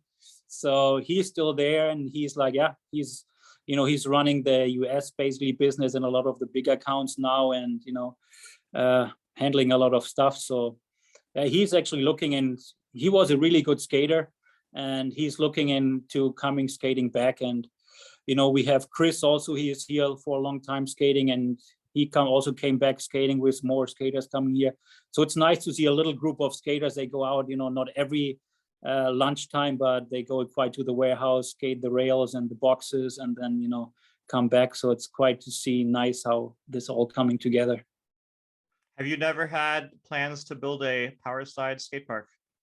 Yes, that's a dream. That's something I need to do before I die. That's on the list. Yeah, so, that would be awesome. That's I think since 20 years I have it, and I have it in my, you know, whatever wardrobe, and I have a concept for it. And I'm looking always for a nice place in a hall where we can build really a skate park, which should be nice. And then, you know, have clinics there, have, you know, people there, have events there. So it's like, you know, something I want to do. That's definitely on the list to do. We bought a little bit of stuff last year for here and for the outside, a little bit in front of the office, but it's, the big thing is still needs to happen. But yeah, that's one of my last dreams I think I need to do. That'd be really cool. I'll definitely come visit again. Yeah. Okay, Eugen Ihnen is, in my opinion, one of the best skaters in the world. And he just had a new pro skate come out, but it's been like 4 years since his last skate came out. Is that right? It's been a long time. And what happened with that? Was it just COVID, or was there some other factors? No, it was a lot of factors. I think one factor is like COVID. You know, normally I go over to China 4 times a year for like 2 weeks to work on products, and then it's quite easy when you're there, you know, to make changes and improvements.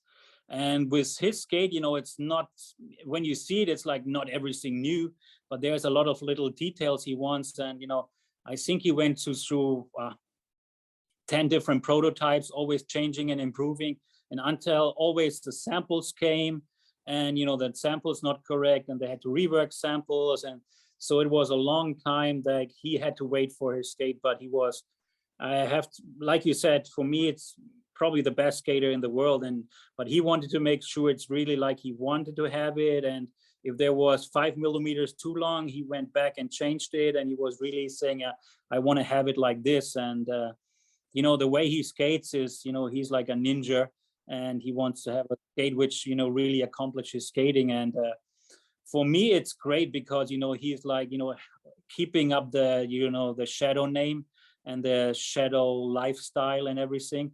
So definitely something we support, but it's like it took way too long. Normally it should be a project that should be done in half a year, but it took like 2 years. So luckily it came out, and we for later spring we plan another color release for him, actually, for the shadow. But like I said, for me it's great he's on the shadow, and it's a long history with, like we said before, Shane was really involved in the beginning. Then Shane went to Shadow and Salomon, and then we bought Shadow back from Salomon. And so with this, Farmer came back, who was on Deshi before. So there's still a lot of let's say from my side also a little bit of passion for the Shadow project. So because it has a long time history itself, and a lot of cool people also like Dustin and everything involved. So we should and want to carry the heritage for them too. Is the shadow boot and a dupe boot exactly the same, or is there some differences? The dupe boot is a different plate. It has a Trinity mounting right now, and the shadow is the UFS boot. But they're using the same system and the same cuff basically. So yes, it's halfway, it's the same.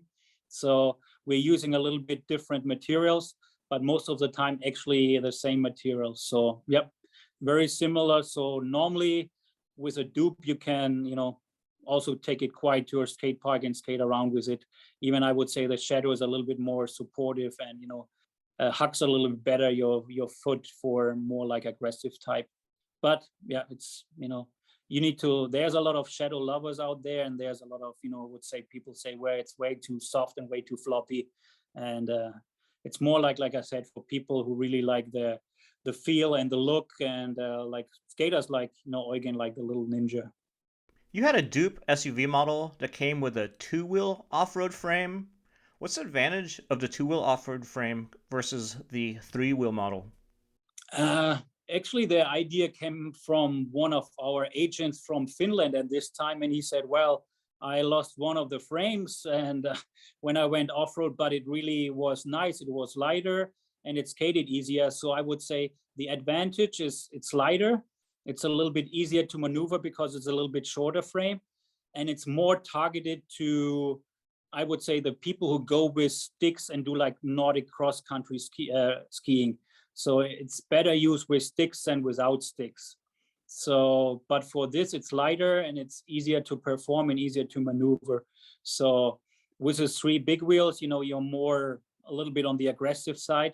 Most of the really aggressive urban SUV skaters or off-road skaters, they prefer the 125 wheels, which I think we haven't got for 2 years because the supplier was overwhelmed with COVID, and our volume for asking for 2,000 pairs of boots is for 2 years is not so big compared to the bike companies right now who were booming.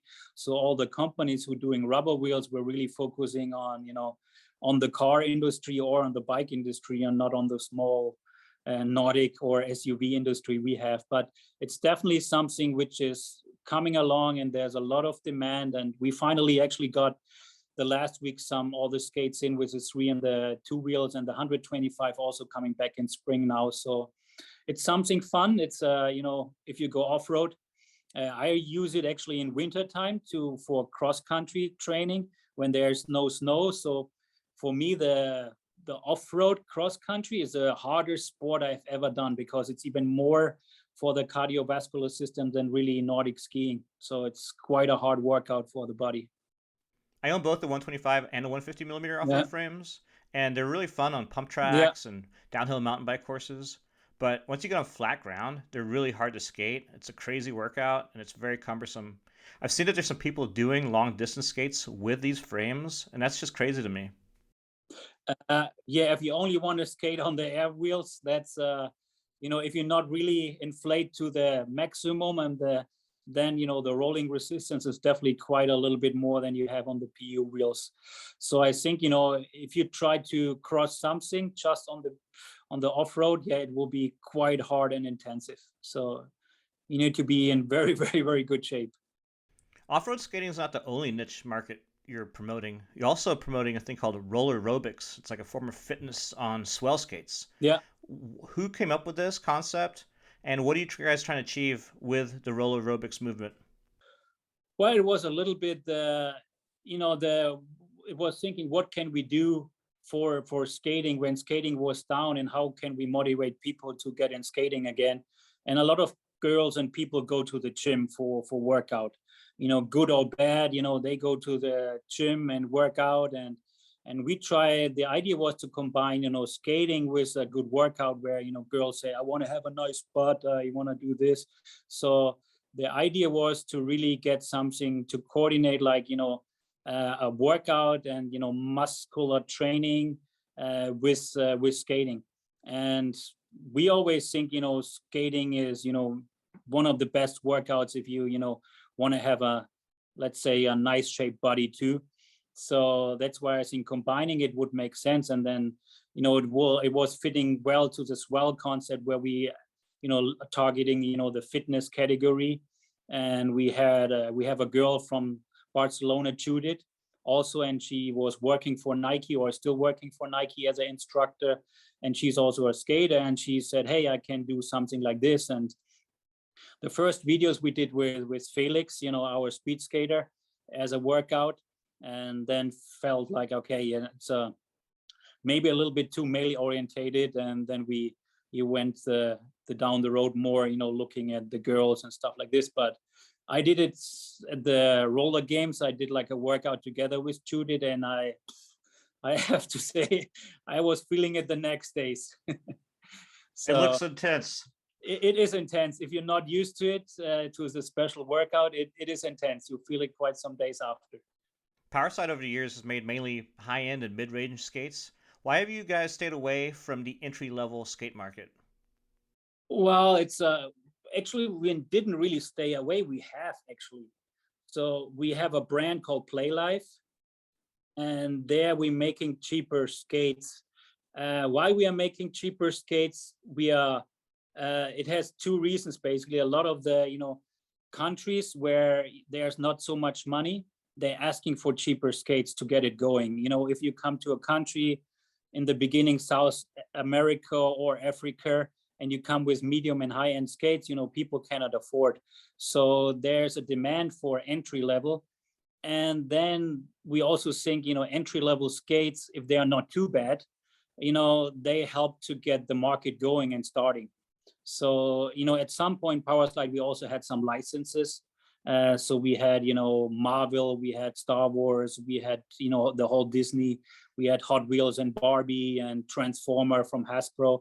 And we also sold, cheaper skates to the toy stores, and having the idea, to bring okay skates for kids, so they get into skates and start skating, and then offering something better down the road.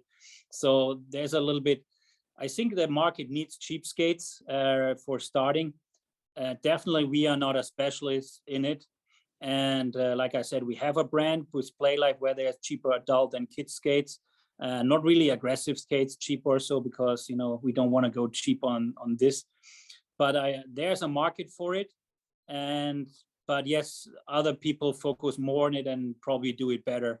And the passion for us is, it's not imitating, but more innovating. So it's like the passion to create something new is more attracting than changing the color on the same thing every year. That makes sense. For colors, I've noticed on some of your skates targeted towards women, they kind of have more feminine colors.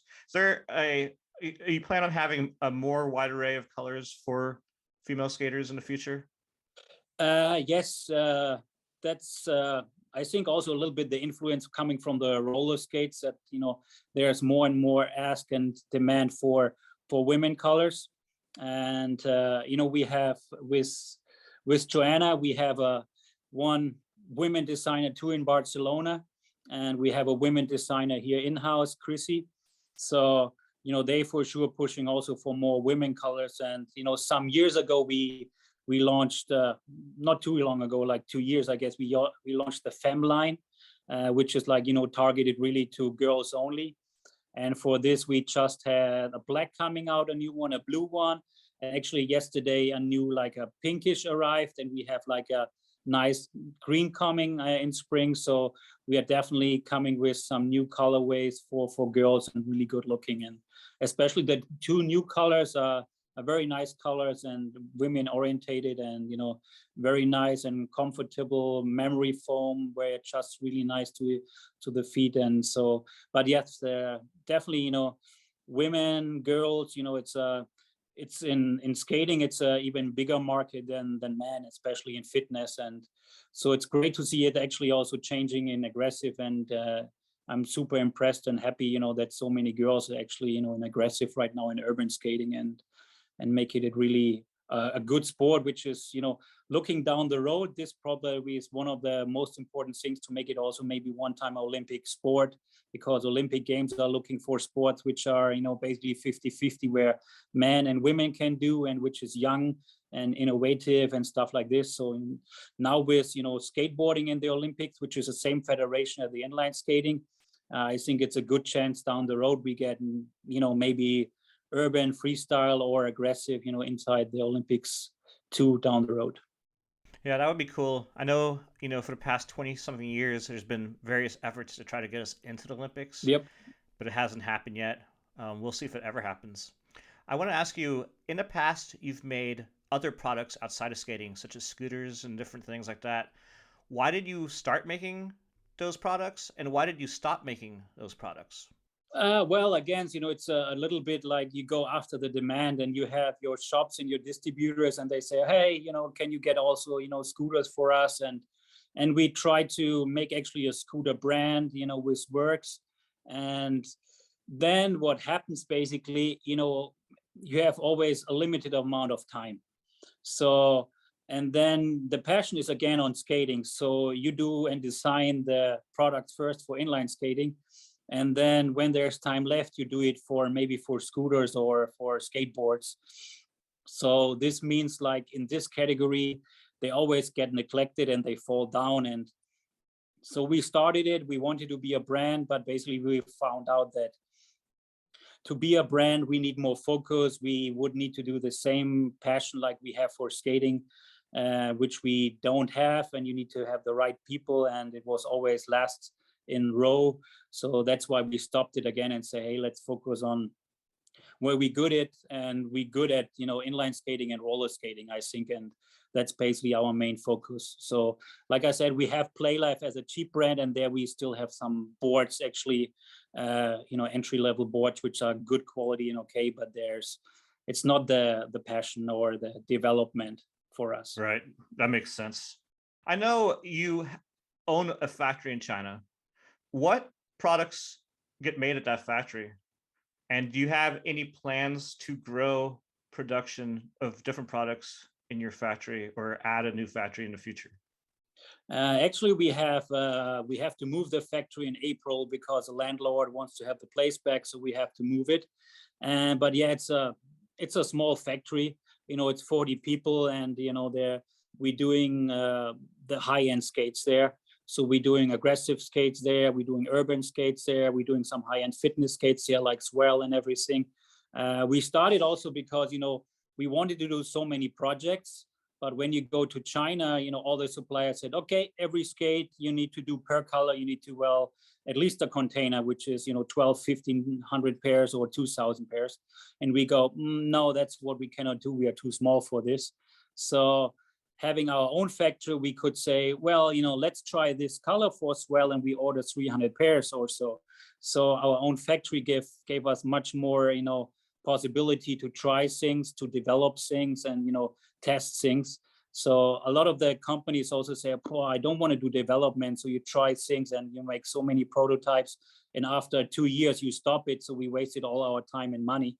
So when it's your own company, you're wasting your own time and money, but you still can try it if you think, down the road it could work. So that was a little bit, the big production you have to do with other factories, and the people not really wanting to work for R&D and in testing so much. So that's why we did our own.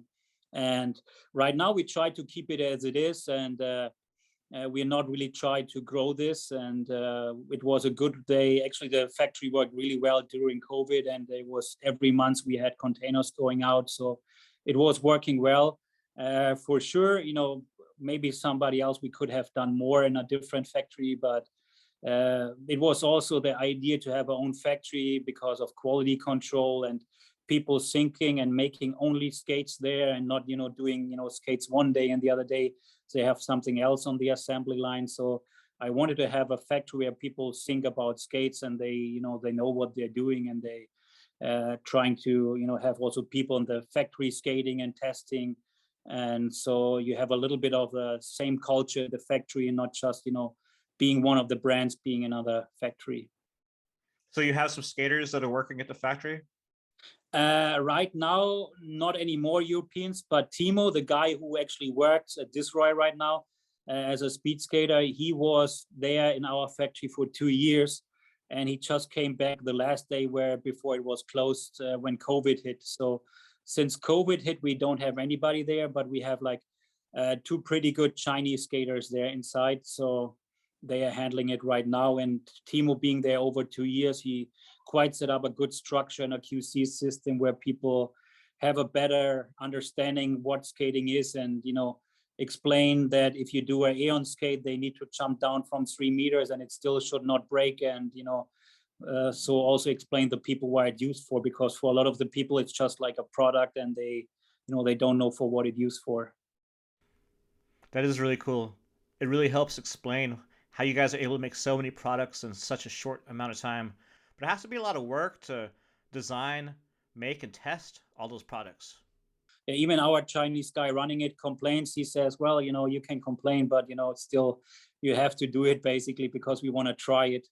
But still, like, we sometimes, it's Chinese thinking or Asian thinking about European thinking. So sometimes you still have to butt head and convince them it could be down the road something. And Chinese mentality is not so easy. Teach them that if there's a problem, they should tell you. You probably, sometimes they still try to hide it, and you find it out later.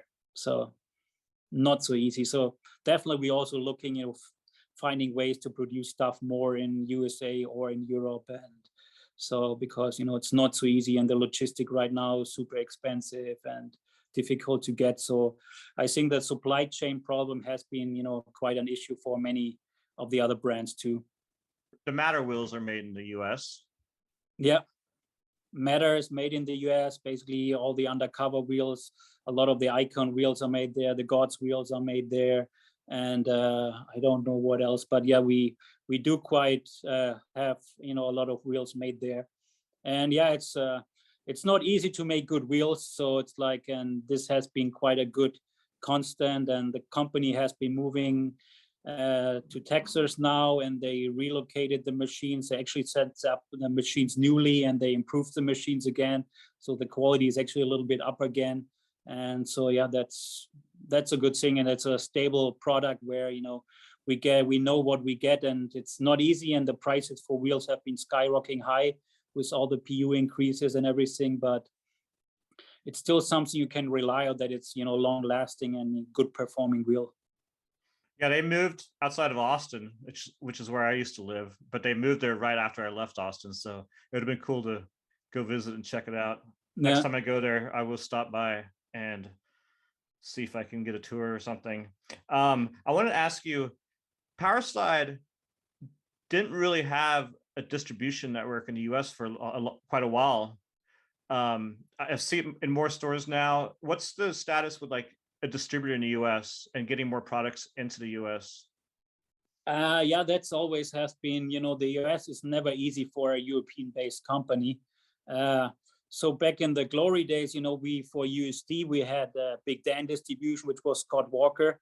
And, he had Second Regime and all the other brands too. So that was really working well. And once the market was really hard, he had to stop and was not enough money anymore to be made. And then we tried with different people for speed and stuff like this. And since some years, basically, we decided we ship from Europe directly to some of the shops. So, if it's like, Oak City, Intuition, Inline Warehouse, Roller Warehouse, all these guys, we ship basically directly from Germany. And we have a distributor for Rollerskate, which is Ruby Roller Sports. Luke, who was working for Antique before Rydell, so he's handling theirs, and he has a distribution there. So, and then we have with Disroyal, we are working now with Billy and Frankie basically for the US side, and so hoping they getting more and more in distribution. And yeah, Billy is more than willing to do it, and try to build something up, as we spoke before, in the LA area. So this is something we try and want to support too. So, but it's never easy as a European-based brand to be good in the US, because US prices are always quite competitive, I would say, because almost all the brands are sitting in the US. And if you have using a distributor who needs to make his margin and pay all the freights, and then also we want to make a little bit on it, then it's very hard to split, and for everybody to survive, it's quite hard. So not so easy. At least Billy's located at the port, so that's going to help logistics wise. He said it was quite an experience and a learning curve for him for all this and the shipment. It's like we decided to bring in some by air, and it was like really, really, really expensive with his current logistic just for Christmas. And then he got it late, a lot of delays, and then it was raining when he had to pack it in the van, and he's looking for a warehouse now and stuff like this. So it's like he said, yeah, it's a learning curve getting from a skater to a businessman and distribution. So, but he's down to learn it. Yeah, I mean, that's what I did when we with Nim handled all the logistics. And it was funny, you have so many different companies, and every time you have to call them all because the prices vary so much. One time one person's cheaper, one time another person's cheaper. We get stuff picked up in LA or get it airmailed. But our very first skate we did was actually the Rat Tail Throne skate through you, which was an exciting release. It was an exciting release. Yeah, it was, for me, it was really cool because Shima was one of the best skaters on USD, and it's probably one of the when you look back, what I regret or stuff when he was leaving USD was quite one of the things I regret most, to let him go. And I remember he was asking for not a huge raise. I think it was $300-400 or what, but at this time we were really struggling and had the banks at our ass, so we really couldn't cut it and finance it.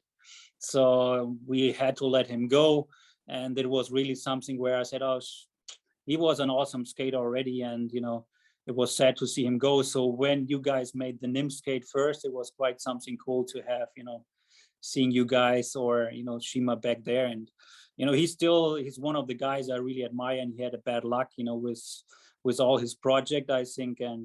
But I think when Billy was talking to him, and he was saying to Billy, whatever you guys do, don't go directly to China, ask Andy from Razor, or ask Matthias, so he knows what he's doing. So it's like, yeah, I wish he would be back in the industry too. And his accident was really sad, and he's definitely one of the guys I regret that he left the team, for sure. Yeah, looking back, you and Brian falling out was definitely an unfortunate event. Didn't that happen during the ASR trade show in San Diego? Yeah, it was. We had his skate basically ready, and then it became the bomb skate, not the Shima skate anymore.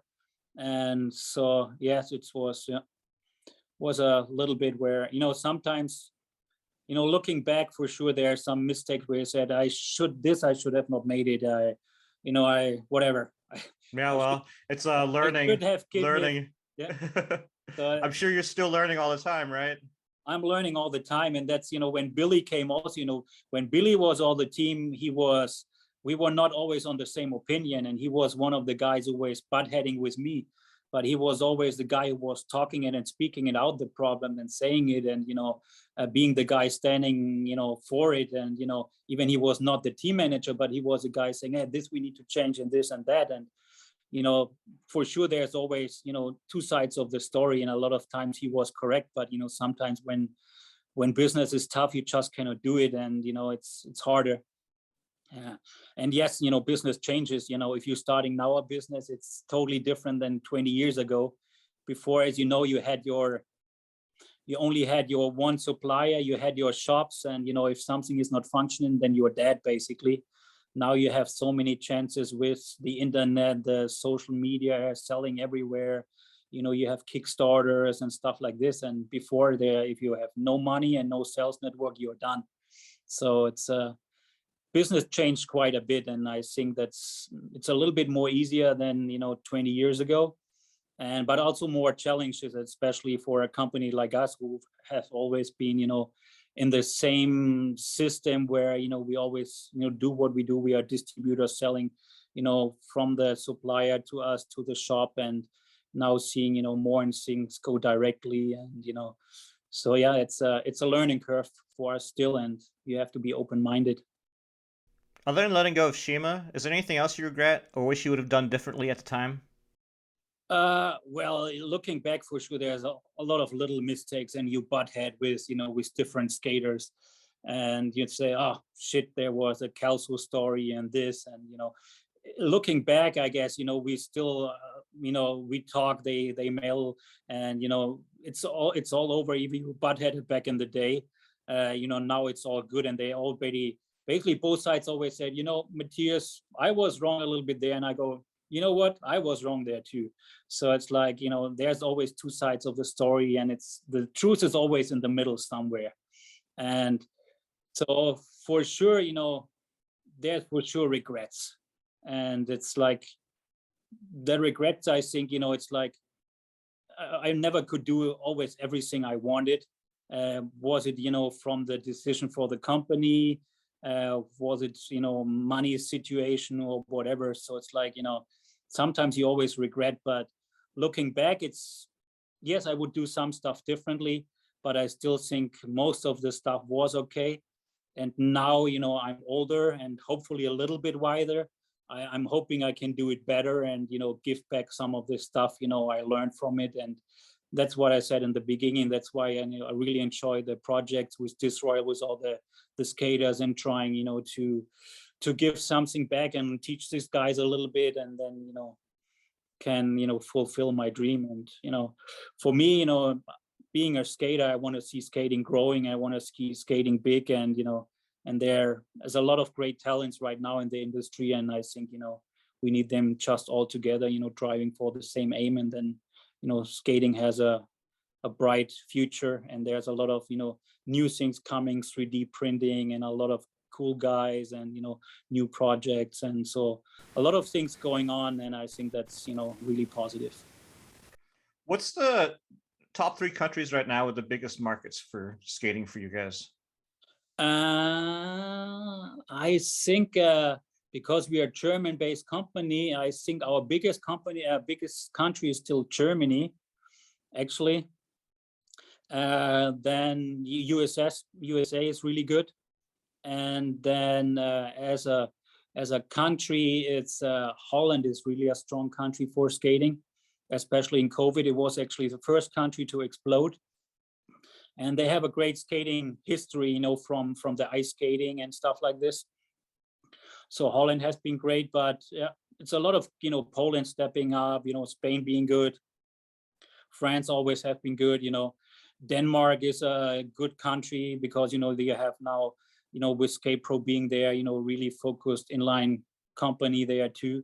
So it's like but you can see it growing actually everywhere. Asia was doing well, and South America stepping up many countries. So the nice thing was with COVID, you can see skating evolving around the globe, and even like in Africa, step by step, you have countries coming and asking for stuff and buying some stuff. So it's like you can see skating is really worldwide right now, almost everywhere. Yeah, through Instagram and Facebook, I've seen skating get really popular in a lot of countries where it's never been popular before. It's really exciting to see how big it actually is now around the world. I want to move on to counterfeit products. How big of a problem is counterfeiting for Powerslide? It's quite big and it's getting bigger. And with the internet, you have Alibaba selling everywhere, and definitely you have a lot of companies from China on Alibaba who are selling basically copied stuff, which is sometimes hard to see what it is. If you talk about a meta wheel, they look almost exactly with it, and then we get the claim and say, hey, the meta wheels is really bad and it's really slow, and then you find out there's one little print is different, or the print is actually good. So one thing to find out with the original meta wheel, the print from USA, it's not so chemical like in China, so the print is coming off actually more easily than it does with a China copy wheel, but frames, boots, and everything is being copied. So there's especially in China, I would say, even talking to these companies, they don't feel bad they copy your stuff. They basically say, when we copy your stuff, it's a compliment for your brand, because if we would not copy your stuff, you would not be a good brand. So they actually don't see it as a bad thing, but they feel it like, okay, we're doing something for the brand and we're doing something good. So it's a little bit different thinking that people around the world would have, but it's definitely getting bad, especially when Alibaba. Oh, I lost you. Hello? All right, welcome back. Sorry about that. My internet just stopped working. I live kind of in the middle of nowhere, so it looks like my mouth is not syncing up. Could have been our internet too. So we are also not in the biggest city in the world. So anyway, you had said that Alibaba was kind of the big place where people are getting into counterfeited products from. And that's something that you really can't do anything about, is it? No, not really. It's basically out of control. It's like basically we even try to went after some companies in China. We have a China distributor. She's also one of our producers, and she really takes care about the brand. And she tried to suit some of the companies, and they just closed down and opened under different brand or different name at the same address again. And in China it's quite easy to get around, so the legal system there is not quite advanced, I would say. So if you want to cheat, you cheat. I mean, how many products do you think they're making? They have to be doing quite a bit if they're doing it in factories, right? I mean, yeah, it's quite a bit, and it's not it's not just Powerslide. It's it's a lot of different brands they're copying, and that's their system. I think they don't need to do the development for it. They right now everything is quite easy to do. You take a skate, you 3D scan it, and off you go, basically. So it's like way easier than 20 years ago. So it's like, and for sure they always try to have the newest shoes and the newest skates. And we have close to where we produce in our factory, it's Charmin, which is a European old colony from Portugal. And an hour away it's a big shoe company and big shoe city where a lot of shoes are produced, and there's a market and you go basically, and 2 weeks after Nike and Adidas they released shoes, basically you can get the copies there. So it's like quite impressive how fast and they copy the look, the materials. For sure it doesn't, the cushion is not the same and the outsole is not the same. It looks 100% the same, but it doesn't feel the same. So so it's crazy. Yeah, I can't even imagine. Just like some guys are sitting around, they're like, oh, let's take the skate and try to make a bunch of money off of it. Yeah, that's why one of the reasons also we try to make difficult stuff like Aeons and stuff like this, so it's not so easy to copy, and people really need to invest some money to do it. So it's like stuff like this is preventing a little bit from getting copied. A lot of stuff which is aluminum frames, these are much more easier to copy than really bigger injection molds where they also need to invest, and not knowing if it will be the the deal break or hit, and whatever. Of all the products you made throughout the years, what are you the most excited about? Which one is like your favorite? It's hard to say. I would say it's between the Iqon for sure. It's one of the exciting projects, and then I would say also, Trinity with 100 with the big wheels with 3 wheels. So this combination, Trinity with 3 wheels and the Iqon, these are like the exciting projects, I would say. Yeah, those are both very cool projects and have been really successful. So they've been Yeah. both, you guys did a great job on those. I want to know, like, where do you get all your energy and inspiration and motivation that you have to be part of skating for so long? I don't know. It's when I was young, when you're a skater, you're competitive basically, and you want to win. So, and for me, it's like maybe speed skating is, you always train and you try to win a race. So it's like, and when you're not winning a race, you make a mistake, or you're not in shape, or you didn't train hard enough. So for me, it's like, business is similar like sports or racing. When you get your ass kicked, it's for some reason. Maybe you didn't work enough, you didn't work hard enough, you didn't listen enough, you made too many mistakes. So it's very similar like sports. So you need to come back, train harder, work harder, get back to the drawing board. And when I started with a business, I was quite in contact with Tom Peterson, who was the owner of Hyper, and he was a speed skater, world champion.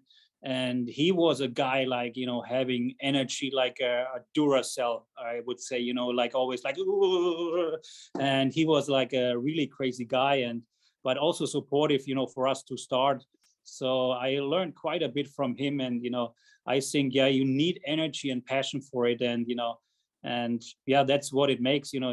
It's also, I think it's different when you have your hobby as your job. It's not really that you feel like you're working every day so hard, because it's still like, yeah, some stuff is shitty to do. And I don't like to be whatever problems with production, or problems with logistics, or financial things. But yeah, there's exciting parts, talking to the team, new development and new ideas. So it's like, every day it's something which excites you. So to be honest, after all over 25 years, every day I come in the morning and I start quite early, like 6:30, and I'm pretty excited about the day. And I'm, what about the emails and what's new and what's coming. And so it's like, yeah, it's like, I think you need to have the energy. And I think the perfect thing for somebody, whatever it is, if you have passion and enjoy your job, then you should do it.